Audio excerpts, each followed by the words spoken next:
রাষ্ট্রীয় ক্ষমতা ব্যবহার করে নিজের ছেলেকে ক্ষমা করে প্রেসিডেন্ট বাইডেন কোনো ভুল করেননি বলে মন্তব্য করেছেন হোয়াইট হাউসের প্রেস সেক্রেটারি কারিন জন পিয়ার।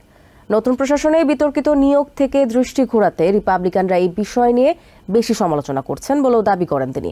হান্টার বাইডেনকে ক্ষমা করে দেয়া প্রেসিডেন্টের বিবৃতিতে তার অবস্থান স্পষ্টভাবে তুলে ধরা হয়েছে বলে দাবি করেন হোয়াইট হাউসের প্রেস সেক্রেটারি। বলেন, দেশের মানুষ প্রেসিডেন্ট বাইডেনের মনোভাব বুঝতে পেরেছেন।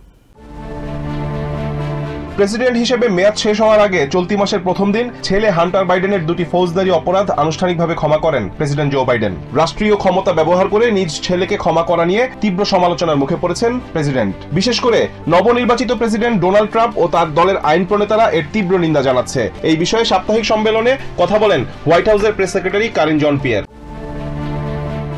কারিন জন পিয়ার বলেন, খুব স্বাভাবিকভাবেই নতুন প্রশাসনে প্রশ্নবিদ্ধ নিয়োগ সহ বেশ কিছু বিষয়ে বিতর্ক এড়াতেই হান্টার বাইডেনের ক্ষমার বিষয়টি নিয়ে সরব রিপাবলিকানরা। হোয়াইট হাউসের প্রেস সেক্রেটারি বলেন, ছেলেকে ক্ষমা করার কারণ ব্যাখ্যা করে দেয়া বিবৃতিতেই প্রেসিডেন্ট বাইডেন এই বিষয়ে তার অবস্থান স্পষ্ট করেছেন। দেশের মানুষের কাছে এই ব্যাখ্যা গ্রহণযোগ্য হয়েছে বলেও দাবি করেন তিনি। রাষ্ট্রীয় ক্ষমতা ব্যবহার করে ছেলেকে ক্ষমা করতে গিয়ে কোনো ধরনের ছলচাতুরির আশ্রয় নেওয়া হয়নি দাবি করে কারিন জন পিয়ার বলেন, শুরু থেকেই এই বিষয়ে গণমাধ্যমে কথা বলেছেন প্রেসিডেন্ট বাইডেন। রিজওয়ান কাদের, TVN 24 news desk. New York থেকে সম্প্রচারিত TVN 24 টেলিভিশন বিশ্বজুড়ে বাঙালির কণ্ঠস্বর।